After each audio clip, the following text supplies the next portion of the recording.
So, retirement in America is becoming almost impossible for a lot of people, and honestly, it's not hard to see why everyone's frustrated about it.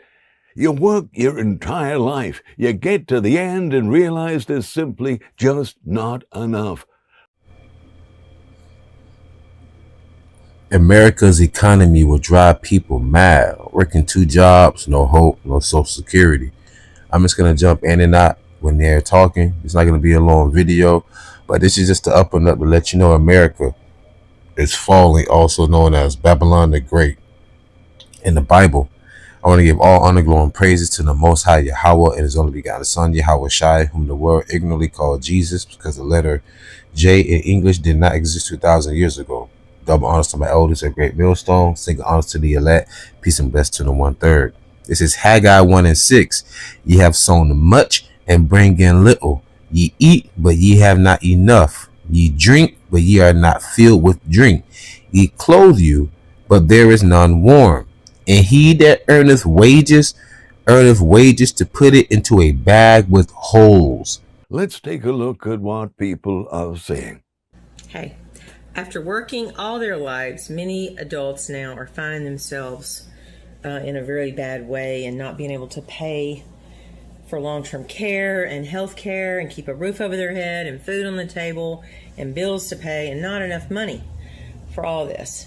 So what is the answer? We talked about it in another short before. I'm making a longer video on YouTube, Nursing Home Insider, for you to come check out. You know, without Social Security, 40% of Americans would have incomes below the poverty line and would be able to pay for basic necessities. And what's going to happen if something happens to Social Security? The thing that hits me watching these is just how scared people are, like this isn't about luxury or vacation homes. We're talking about basics. We're talking about healthcare, food, keeping a roof over your head. And one of the comments really stuck with me. We would be homeless and starve without Social Security. That's the reality for millions of people right now. And then you see this other comment. I will off myself when it gets too bad. We worked 55 years between my husband and I. I mean, that breaks my heart. 55 years of work between two people, and there's still one bad month away from losing everything. Wow, can you imagine that? Working together for 55 years, meaning that more than likely they're in their late 70s, married together. Let that sink in. If you're working together for 55 years, that means you had to be married together for about 55 years. And she said, she said she's gonna off herself if it gets that bad, to the point where they're literally like 1 month away from it all just going to hell. This is the state of America. There's no future here. Why is that though? Well, look at how America was established and built. It was established and built off of rape, rob, and murder. And the scripture says, woe to the bloody city that was built on blood. And that's how America was built. And here's your demise. Jeremiah 51, verse 7 through 9. Babylon have been a golden cup in the Lord's hand that made all the earth drunken. The nations have drunken of her wine, therefore the nations are mad. The Bible speaks in parables. What does that mean? The whole world has taken on America's democracy, or like the elder said before in the past, demonocracy. All right, demonocracy. They've drunken the wine of America's foreign policies.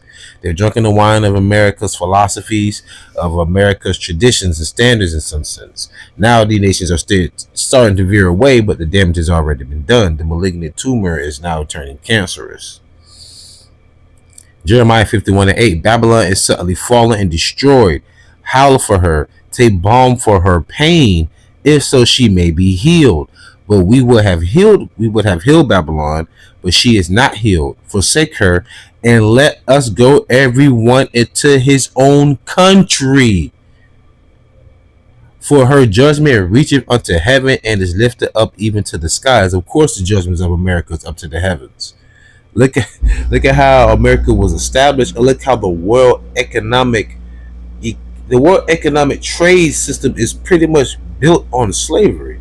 This entire world today as you know it, not the physical earth, but this entire world, society as you know it, is going to come to an absolute screeching halt when the Lord comes back. Believe that. But nonetheless, let's get back to these people's stories. Let me close out after another verse. Could you explain this to me?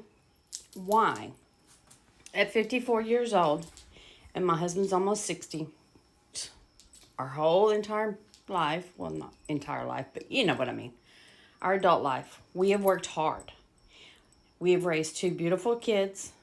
We've paid our bills. We've paid our taxes. We are nowhere in life. We still live paycheck to paycheck every week or every 2 weeks. Our retirement, little, very, very, very, very little. Where did we go wrong? We're good. Blessings for that. Good family life. You know, we didn't do extravagant things in our life. We're still struggling paycheck to paycheck. But there again, we don't have much and we want to retire. I want to retire before I'm in a wheelchair or I can't walk. I want to be 90 and not retire. What really makes me sad here is this woman asking where they went wrong. She's 54, her husband's almost 60, they did everything right. They raised their kids, they paid their taxes, they paid their bills, and they're still paycheck to paycheck with almost nothing saved. And of course, someone in the comments says, you have to start saving for retirement in your 20s and 30s and don't touch it. And yeah, that's technically true, but it also kind of misses the point, doesn't it? Because when you're barely covering rent and groceries, where's that extra money supposed to come from? It's not always about bad choices. Sometimes the math just doesn't work. I'm Gen X, and I realized a long time ago that there was going to be no retirement for me. So what I did was sold all the things that I had, cashed in my retirement, and purchased some land out here in Tennessee to live on. And now what I have to do is pay for permission to live on this land, buy permits, and I also have to pay taxes every year, whatever amount they decide, forever, in this land of the free. You can never escape the system that they've built for us. There's no end to it.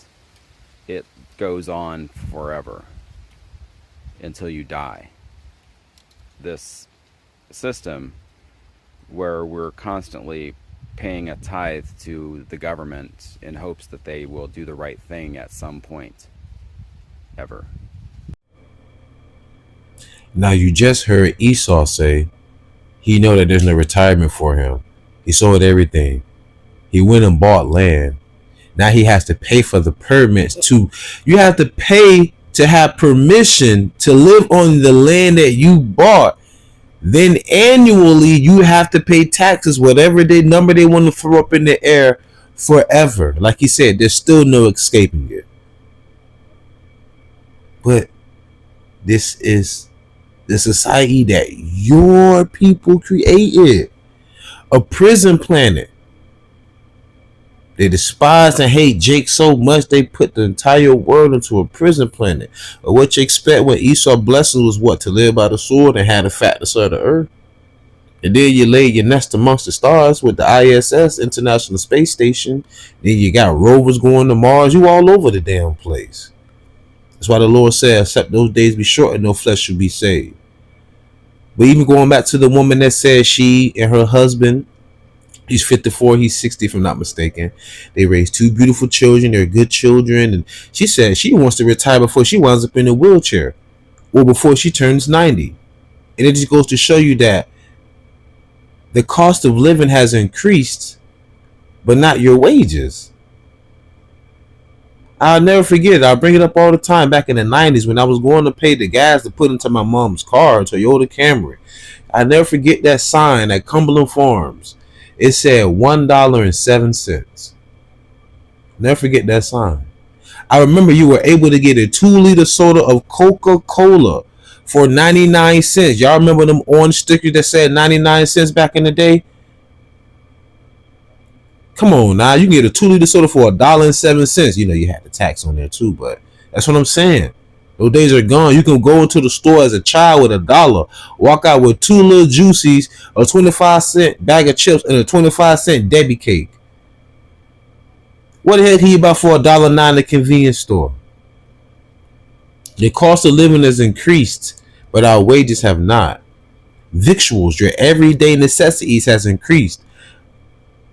Hell, even the quality has decreased. Even the quantity has decreased. But the dollar has lost its value. So you have to use more shekels to get less product of the same product that they've had for decades. Close out precept. 2nd Ezra chapter 16 verse 21 through 22. Behold, victuals, your necessities, shall be so good cheap upon earth that they shall think themselves to be in good case, and even then shall evils grow upon earth, sword, famine, and great confusion. For many of them that dwell upon earth shall perish of famine, and the other that escape the hunger shall the sword destroy. So in due time, because of the lack of bread, man, you're gonna have neighbors neck and neck at each other for survival. So with that being said, I truly pray y'all was edifying, fed.